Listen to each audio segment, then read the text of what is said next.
कांग्रेस महासचिव और उत्तर प्रदेश के प्रभारी अविनाश पांडे हमारे साथ हैं क्योंकि उत्तर प्रदेश एक ऐसा महत्वपूर्ण राज्य है। जब भी उसके चुनाव आने वाले होते हैं उससे साल डेढ़ साल पहले ही सुगबुगाहट शुरू हो जाती है, रणनीति पर चर्चा शुरू हो जाती है और आगे कैसे कौन सी पार्टी अपना जो चुनावी खेल है वो खेलेगी या लड़ेगी चुनाव में वो तय हो जाता है। अब हमारे साथ अविनाश जी हैं तो उनसे बात करेंगे।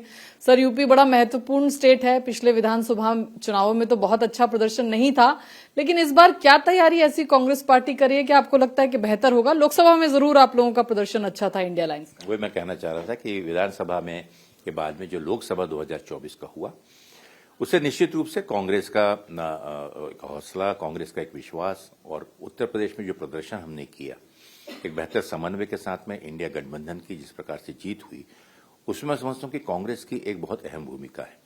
माननीय राहुल गांधी जी के नेतृत्व में जो भारत जोड़ो यात्रा और उसके बाद में भारत जोड़ो न्याय यात्रा के माध्यम से संविधान को बचाने का जो आह्वान, एक जन जागृति का कार्य माननीय राहुल गांधी जी ने किया, जनता को उस पर विश्वास होते हुए जनता ने एक निश्चित रूप से अपना आशीर्वाद और कांग्रेस को पसंद किया, राहुल गांधी जी के नेतृत्व को पसंद किया।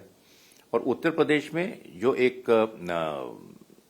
बहुत ही विश्वास के साथ में, अहंकार के साथ में भारतीय जनता पार्टी जो 400 पार का नारा दे रही थी, उस विजय रथ को उत्तर प्रदेश ने, वहां की जनता ने उसे रोका। आने वाली विधानसभा एक बहुत महत्वपूर्ण विधानसभा है जो कि उत्तर प्रदेश को लेकर मैं कहना चाहूंगा कि 2027 से पहले स्थानीय स्वराज के चुनाव हैं जो हम लोगों के लिए बहुत अहम है। और इन जिला पंचायत के चुनाव को कांग्रेस अपने बलबूते पर, अपनी ताकत पर, अपने संगठन के विश्वास पर लड़ने जा रही है। तो ये अकेले कांग्रेस पार्टी ये चुनाव लड़ रही है, तो अब लोग चर्चा ये भी कर रहे हैं कि क्या कांग्रेस विधानसभा भी एकला चलो की रणनीति पर सोच रही है, मजबूत कर रही है अपने आप को? नहीं, कांग्रेस पार्टी एकला चलो की भूमिका तो नहीं है, लेकिन कांग्रेस पार्टी अपने संपूर्ण 403 विधानसभा जो हैं उन 403 विधानसभाओं में अपने संगठन को मजबूत कर रही है। हमारी कोशिश ये है कि मजबूत संगठन के साथ में जो एक 5 स्तरीय संगठन का एक लक्ष्य लेकर जो हमने शुरुआत की थी,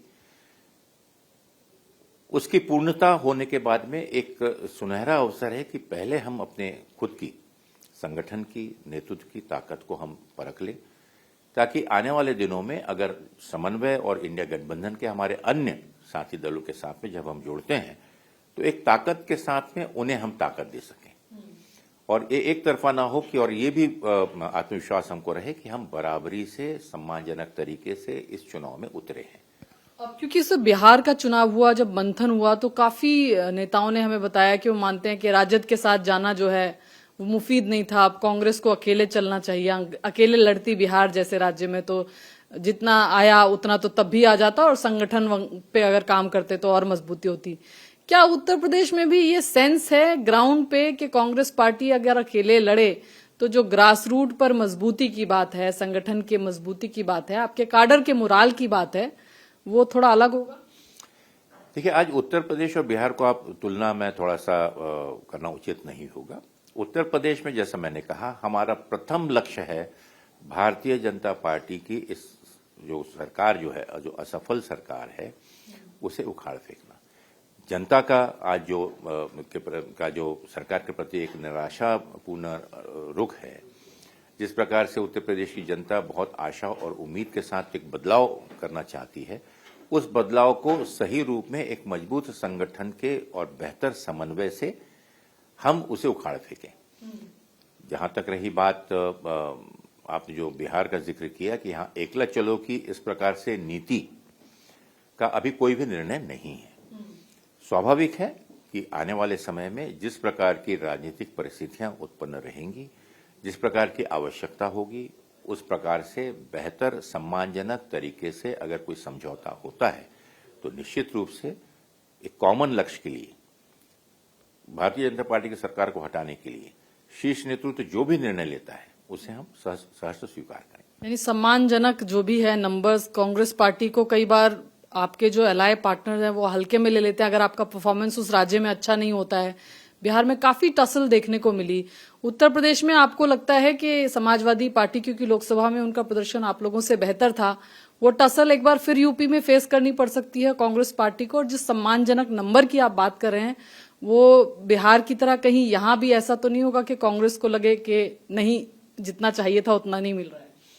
देखिए, स्वाभाविक है, सम्मानजनक एक बात होती है, सिर्फ नंबर्स अकेले सम्मानजनक नहीं होते हैं। नंबर्स के साथ साथ में एक दृष्टिकोण, और जिस प्रकार से कांग्रेस एक राष्ट्रीय पार्टी है, आज 140 वर्ष पुरानी पार्टी है, जिस प्रकार से नेतृत्व संघर्ष कर रहा है, जिस प्रकार से जनता की आवाज को लेकर रोज सड़कों पर हम संघर्ष कर रहे हैं, इन सब चीज का भी सम्मान होना चाहिए। एक तरफा तौर पर पुराने इतिहास में कुछ कमजोरी के कारण, कुछ गलतियों के कारण और कुछ कमजोरी नजर आई है, लेकिन आज निश्चित रूप से कांग्रेस के कार्यकर्ता का हौसला मजबूत है। खड़गे जी, राहुल जी, प्रियंका जी के एक नेतृत्व से हमें और सबल मिला है। एक संगठन को सशक्त करने का एक सफलतम प्रयास हमने किया है, और इन सब चीज को देखते हुए मैं महसूस करता हूं कि कांग्रेस के कार्यकर्ताओं का सम्मान होना चाहिए, उनकी भावनाओं का सम्मान होना चाहिए। और जिस प्रकार से ठीक है कि अगर कॉमन लक्ष्य है, अगर एक लक्ष्य हमारा है कि भारतीय जनता पार्टी को उखाड़ फेंकना है, लेकिन अगर कोई ये समझे कि ये जिम्मेदारी सिर्फ कांग्रेस की ही है और बाकी सब अपनी मनमानी हम अपने तरीके से कर सकते हैं, अपमानित कर सकते हैं, तो वो शायद मुझे लगता है कि स्वीकार ना होगा।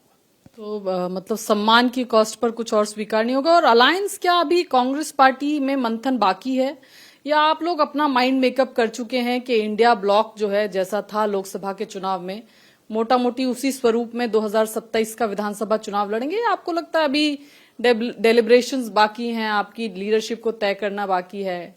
क्या नए, अब क्योंकि यूपी में मायावती बड़ी भूमिका निभाती हैं, तो क्या कोई नए समीकरणों की भी कोई उम्मीद है 27 में? इस संभावना से तो कोई भी निकार नहीं सकता। संभावनाएं निश्चित रूप से आपको स्वीकारना होगा कि संभावनाएं हमेशा संभावना के आधार पर राजनीति और चीजें आगे बढ़ती हैं।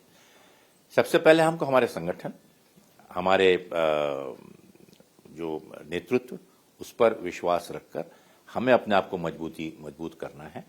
आने वाले समय में जैसा आपने कहा कि इंडिया गठबंधन निश्चित रूप से एग्जिस्टेंस में है। इंडिया गठबंधन अपनी जिम्मेदारी को समझते हुए हम आगे की भी रणनीति बना रहे हैं, और संभावनाओं का जो आपने बात की कि जब जिस प्रकार से संभावना होगी, रूल आउट नहीं कर रहे बहन जी, अगर कोई ऐसी संभावना बने 27 से पहले। हालांकि उन्होंने कहा है शील गो सोलो, तो हमेशा कहते रहती हैं, बोलती रहती हैं। उनका उद्देश्य जो है, जब मौका आएगा तो उस पर भी हम कमेंट करेंगे। और अभी अखिलेश जी के साथ मोटा मोटी संगठन मजबूत कर रहा है कांग्रेस पार्टी, लेकिन विधानसभा में अलायंस के साथ आप लोग चलेंगे। एकला चलो की थीम पर अभी आपने संभावनाओं की बात की, तो संभावना है, निश्चित रूप से नकार नहीं सकते। सम्मानजनक तरीके से जो भी समझौता होगा, सम्मानजनक तरीके से जो भी निर्णय पार्टी नेतृत्व लेगी, उसको ससम्मान हम स्वीकार करें। एक और सर, आप काफी संगठन पर आप काम कर रहे हैं, जब से महासचिव बने हैं पार्टी के, उत्तर प्रदेश का प्रभार आपको मिला है, तो ये संगठन के लेवल पर क्या 100 दिनों का एक कार्यक्रम आपने तय किया है? क्या शीर्ष नेतृत्व उन कार्यक्रमों से जुड़ेगा, और किस तरह के कार्यक्रम ये होंगे, और क्या ये समुदाय विशेष को, कम्युनिटीज को, जाति के आधार पर आप लोगों को वहां पर कनेक्ट करने की कोशिश करेंगे? प्रमुख रूप से आने वाले 100 दिनों का कार्यक्रम जो हमने निश्चित किया है, वो जो हमारे ग्राउंड लेवल पे जो संगठन सृजन के तहत जो हमारे 5 स्तरीय संगठन हमने खड़ा किया है, उसको जोड़ते हुए आज की वर्तमान परिस्थितियों और समस्याओं को लेकर सरकार का ध्यान आकर्षण करना है। संविधान बचाओ को लेकर जिस प्रकार से एक शुरुआत माननीय राहुल गांधी जी ने की है, जिस प्रकार से पिछले दिनों रामलीला मैदान में वोट चोरी को लेकर जिस प्रकार से सरकारें, अनियमित सरकार स्थापित की गई हैं, उसके विरोध में ये आंदोलन को आगे बढ़ाते हुए प्रदेश के अंदर में ज्यादा से ज्यादा, मैं समझता हूं कि 15 से 20 रैलियां हम करने जा रहे हैं, प्रमुख कुछ सम्मेलन हम करने जा रहे हैं। इसके साथ साथ प्रशिक्षण शिविर का भी आयोजन हमने किया है।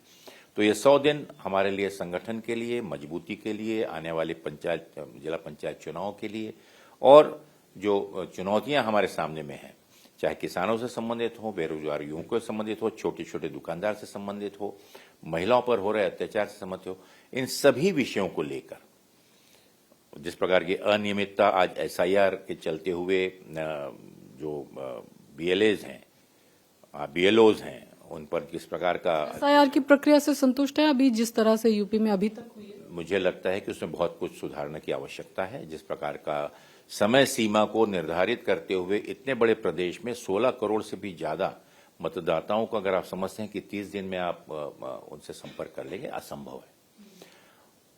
औपचारिकता के रूप में जो कार्य चल रहा है, लोगों को ये इंप्रेशन देने के लिए कि बहुत ही ऐसे काम सिंसियरली चल रहा है, इससे उठे हुए जितने भी प्रश्न हैं, जितने भी ऑब्जेक्शंस लिए गए हैं, किसी का भी समाधान अभी तक चुनाव अधिकारी नहीं ले पाए। और इसके चलते हुए एक बहुत बड़ा प्रश्न है कि जिस समय पर प्रेशराइज कर कॉर्नर कर और प्रशासन कार्य कर रहा है, चुनाव आयोग कार्य कर रहा है, उससे योग्य या अपेक्षा अनुसार नतीजे आएंगे नहीं आएंगे, इस पर बहुत बड़ा प्रश्न चिन्ह है। बहुत बहुत शुक्रिया। तो अविनाश पांडे साहब एसआईआर की प्रक्रिया पर सवाल उठाते हुए और उसके अलावा ये कहते हुए कि कांग्रेस 403 जो विधानसभा सीटें हैं 2027 के चुनाव के मद्देनजर हर सीट पर अपना संगठन जो है वो मजबूत करने का काम कर रही है। कैमरा पर्सन राजेंद्र के साथ विजयलक्ष्मी, इंडिया टीवी, दिल्ली।